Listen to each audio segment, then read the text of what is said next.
Começar com notícia de Brasília, porque o ministro do Supremo Tribunal Federal, Gilmar Mendes, anulou todas as condenações do ex-ministro José Dirceu no âmbito da Lava Jato. A decisão inclui os atos processuais do ex-juiz e atual senador Sérgio Moro. Com a decisão, na prática, Dirceu retoma os direitos políticos e a decisão atende a um pedido da defesa de Dirceu para estender ao ex-ministro a decisão da segunda turma do STF, que considerou Sérgio Moro suspeito para julgar o presidente Lula. Nas redes sociais, Moro afirmou que não existe base convincente para a anulação da condenação de Dirceu. Segundo Moro, a prova documental do pagamento de suborno oriundo de contratos da Petrobras. Ele termina dizendo que o combate à corrupção foi esvaziado no Brasil sob a bênção do governo Lula e do PT. Já o filho de José Dirceu, Zeca Dirceu, afirmou que a justiça foi feita após 20 anos de sofrimento e punições injustas. Tá aí a anulação das condenações de José Dirceu, que dá a ele a possibilidade de, nas próximas eleições, colocar o seu nome à disposição do eleitor, ele que é cotado para disputar uma vaga a deputado federal. Quero começar essa rodada com o nosso advogado Sérgio Zagarino. Avalia para a gente, Sérgio Zagarino, a anulação dessas condenações a José Dirceu por uma extensão daquela decisão anterior que já havia considerado o Moro suspeito para julgar o presidente Lula. Boa tarde, Koba. Boa tarde a todos os meus colegas aqui da mesa e principalmente você que está em casa ou nos ouvindo pela rádio. Essa é mais uma daquelas, podemos chamar assim, meus amigos, aberrações jurídicas. Muitas vezes eu vejo juristas discutindo sobre a necessidade de sermos garantistas, sermos garantidores do que prevê a Constituição. E isso é o que eu também prezo. O que eu mais gostaria de ver é que pessoas que são condenadas em uma instância, duas instâncias, em tribunais superiores, com base em inúmeras provas, elas tivessem os seus julgamentos mantidos quando essas decisões chegassem no STF. É muito difícil eu conseguir compreender que, assim, por uma coincidência, todas essas decisões do âmbito da Operação Lava Jato tiveram como fim a anulação em razão de decisões meramente processuais que demonstravam que, eventualmente, Sérgio Moro tinha interesse. A gente pode até fazer aqui um exercício de que Sérgio Moro, vamos supor que tivesse realmente um interesse. Tivesse, eu não estou afirmando que ele tinha. Mas e as provas documentais? E todas as provas que foram juntadas no processo, que demonstraram de forma clara para não apenas Sérgio Moro. As pessoas elas tentam induzir a crer que Sérgio Moro foi o vilão da República. E esquecem de se lembrar que, na verdade, as condenações foram confirmadas por Tribunal Superior, inclusive por instância superior. Então, vejam, é muito difícil a gente acreditar que apenas é uma coincidência que todas essas decisões, elas têm essa anulação apenas em razão desse caráter garantidor de um processo democrático em tese justo. Eu tenho minhas críticas duras a isso, Koba. Quero também ouvir a nossa Procuradora de Justiça do Ministério Público, Eliana Passarelli, e a sua avaliação sobre estas anulações. Doutora Eliana, porque seria a extensão de uma decisão que já havia considerado Sérgio Moro suspeito para o presidente Lula. Então, o que a defesa do José Dirceu fez foi dizer, já que foi suspeito para o Lula, é, portanto, suspeito para o José Dirceu também. Se teve anulação para um, tem que ser para o outro. Como é que você entende e recebe essa notícia, Bom, doutora Eliana Passarelli? Isso é um efeito cascata, né? Começou ali, lá atrás, com o Lula, vem todos os processos da Lava Jato, todos sendo anulados, alguns já prescritos. O que não se levou em consideração, e eu acho muito grave isso, é o fato de não se relevar e se não se ter a prova documental e uma prova competente para a continuação desses feitos. Existem casos processuais que não são de nulidade absoluta, que nós chamamos de nulidade relativa, e que aí suspeito, o Moro continuaria com outros juízes, não se desfazendo toda a prova e não se levando a essa catástrofe, né, e esse efeito cascata. Se nós tivermos aí um indivíduo processado por 20 anos, nós deveríamos ter por mais 30. A verdade é que o Zé Dirceu, para mim, é um homem de bastidor, não vai sair candidato, porque ele gosta de ficar ao lado do Palácio, ou melhor, na sala ao lado do Palácio. E a sua avaliação, Diogo da Luz? Podemos ter José Dirceu deputado ou candidato a deputado? E se for candidato, você acha que tem chance de ganhar e assumir uma cadeira? Zé Dirceu, que, para quem nos acompanha por imagens, está na tela. Na minha opinião, Kobayashi, só não será candidato a senador se perceber que não tem chance. Mas a deputado federal, muito provavelmente ele vai ser, sim. Porque com o cargo na mão, ele pode vir a ser até ministro, ou que seja qualquer tipo de conselheiro, mas mantendo o cargo de deputado federal, ele sempre vai se sentir mais prestigiado. Agora, com relação à questão da anulação dos processos, acho que nós temos dois temas aí a discutir em separado. Um deles, muitos juristas dizem que houve falha processual e por isso que o Supremo corrigiu essa falha. Pois bem, não vou entrar no detalhe específico do juridiquês, ainda mais com tantos juristas aqui na mesa. Mas, se houve essas falhas, tem que ser revisto todo o sistema de processos criminais no Brasil e cíveis também, que eles são extremamente complexos para que seja enxuto, que seja mais célere, mais eficaz. Isso os juristas devem fazer e, principalmente, os nossos congressistas, que ficam discutindo muitas pautas de pouquíssima importância de todos os lados e não discutem o que realmente é importante. E, por fim, eu não tenho dúvida que o cheiro de corrupção no Brasil é muito grande, no âmbito municipal, estadual e federal.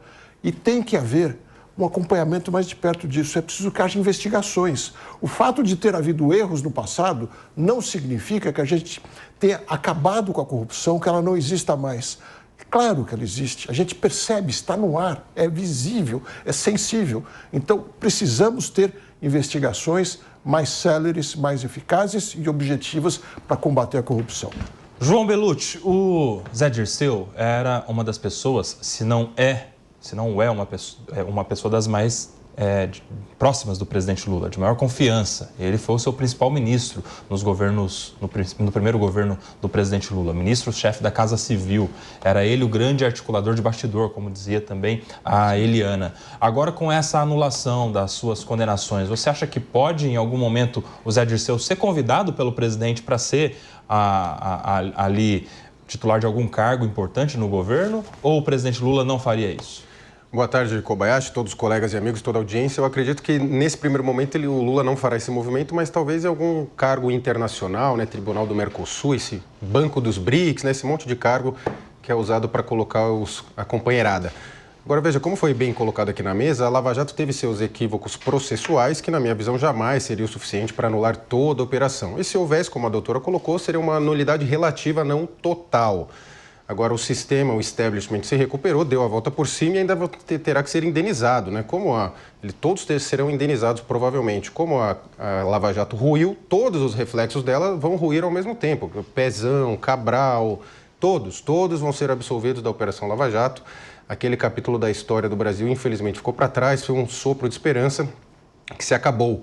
Nas próximas eleições, teremos muito provavelmente o Zé Dirceu, e o Pezão elegíveis e o Bolsonaro inelegível por conta da tal perigosíssima reunião com embaixadores. É um recado muito claro do sistema. Não mexe com a gente, que a gente dá a volta por cima e ainda os humilha. E eu não duvido nada que o Zé Dirceu ganhe a eleição para deputado e nessa sequência tem algum cargo lá com o Lula, porque ele é o grande bastidor ali do PT, Inclusive, ele era o sucessor do Lula, mas com as questões de corrupção, acabou não sendo, aí se criou-se essa figura absolutamente artificial da Dilma Rousseff, que deu no que deu. Aí a gente viu a maior crise econômica recente, pior que a pandemia foi a Dilma Rousseff, Kobayashi.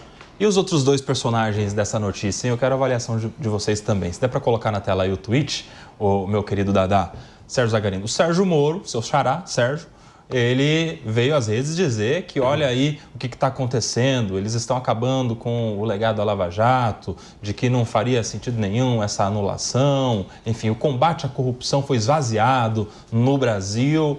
E aí o Sérgio Moro vai perdendo gota após gota, todo o seu legado da Operação Lava Jato, e ele que tem interesse de que essa bandeira da Lava Jato permaneça de pé, porque é o que o sustenta também agora na sua nova carreira, a carreira política, né? Sérgio Zagarino. Não apenas o Sérgio Moro, mas é importante também lembrar aqui que nós tivemos um ex-procurador que se tornou deputado federal e foi cassado, que foi o Deltan Dallagnol. O combate à corrupção no Brasil, ele está sendo esvaziado, não é de agora. É desde quando nós perdemos, podemos dizer, a presidência da República com o presidente Jair Messias Bolsonaro. Podia se criticar, Koba, o Bolsonaro em relação a várias tomadas de decisões dele. Mas existia no Brasil até aquele momento um combate. Não existia um aparelhamento. Mas o Moro não concorda com você. Porque ele saiu do governo do Bolsonaro dizendo o contrário. Tudo bem, mas ainda assim, ele saiu do governo do Bolsonaro e você pode ter certeza, em razão de foro íntimo, de decisões que ele não concordou com o presidente da República. Não significa que existia um aparelhamento do Estado para fazer com que todos os envolvidos na maior operação que nós já tivemos no Brasil de combate à corrupção estivessem hoje elegíveis, sendo todos eles considerados inocentes. E é engraçado, eu volto a dizer, será que só entende de direito e de justiça no Brasil os ministros do STF? Beira um absurdo você pensar dessa forma, porque o STJ tem ministros muito preparados, os desembargadores são preparados e os próprios juízes de primeira instância, como era o caso de Sérgio Moro, que proferiu a decisão ali, que fez toda a instrução probatória ao condenar todos os envolvidos na Lava Jato. Então, o Sérgio Moro está mais do que coberto de razão. É óbvio que, por mais que ele tivesse saído do governo por algum desentendimento interno, não significa que aquele governo não tinha um interesse real de combate à corrupção, que agora, pelo menos nos últimos 2 anos, nós não estamos vendo e pelo contrário. Inclusive, hoje, teve uma discussão da própria Gleisi, que é a presidente nacional do PT, dizendo da necessidade de regulamentação de redes sociais diante do esvaziamento do PT. O PT, nessas eleições, ele ficou mais do que comprovado que vive apenas de narrativa do governo federal, Koba. Por isso que eles estão enxergando que para conseguir crescer novamente o PT, não basta só esse aparelhamento, toda essa máquina para conseguir tornar elegível de novo seus principais nomes, mas também eles enxergam a necessidade de ferir a liberdade de expressão, eles enxergam a necessidade de regulamentar as redes sociais, o que beira um completo absurdo, tudo nessa gana, nessa ânsia pelo poder.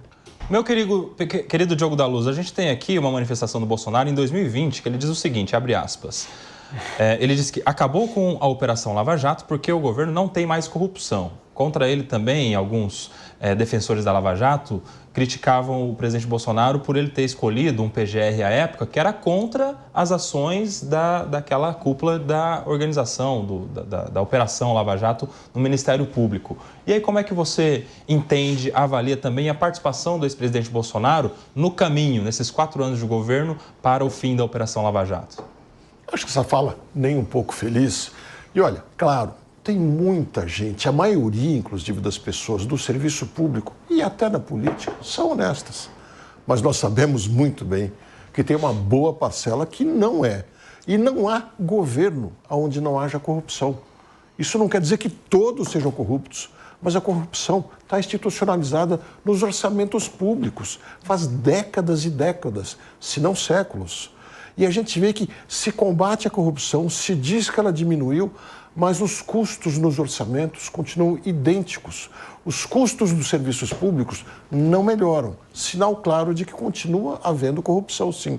Então, essa fala do Bolsonaro foi, no mínimo, infeliz.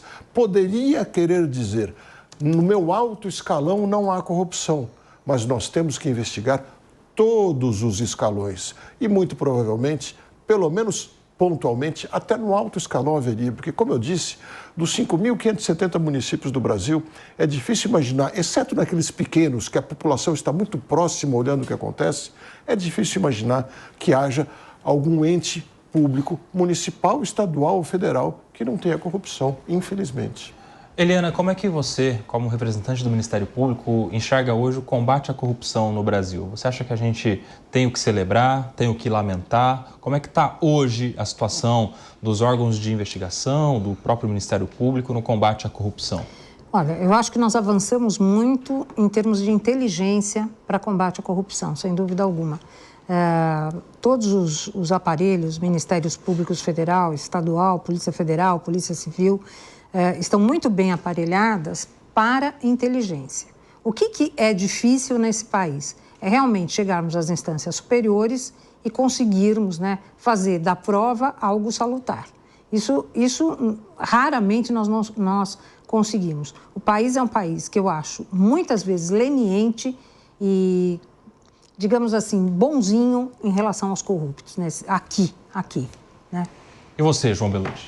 Veja, com relação ao Sérgio Moro, se ele puxar na biografia dele, que ele tanto prezava, sempre dizia que preza pela sua biografia, ele certamente lamenta, né, e se arrepende de ter ido para o governo, que foi um erro crasso, né? E também, que a gente vê, ele foi assumir o Ministério da Segurança Pública, né? Muito se confunde, mas segurança pública é uma coisa, julgar processos de corrupção é uma coisa completamente diferente, são assuntos diferentes, temas diferentes, não era sequer a especialidade dele. E ele saiu atirando, como você bem lembrou, né, Kobayashi, ele saiu atirando, fazendo um discurso lá no auge da pandemia da Covid-19, ele se enfraqueceu, depois ele ensaiou uma ida para a candidatura à presidência pelo Podemos, saiu do Podemos rapidamente, o pessoal ficou bem bravo com ele, depois foi para o União Brasil, depois saiu candidato ao Senado, tirando a vaga, na minha visão, do bom jornalista Paulo Martins, que hoje virou vice-prefeito de Curitiba, numa chapa do PSD, quem diria, né? O PL, vice do PSD lá em Curitiba, com apoio do Bolsonaro. Então, assim, o jogo político ele é muito confuso, né? Uma coisa que é hoje, na eleição seguinte, já vai mudar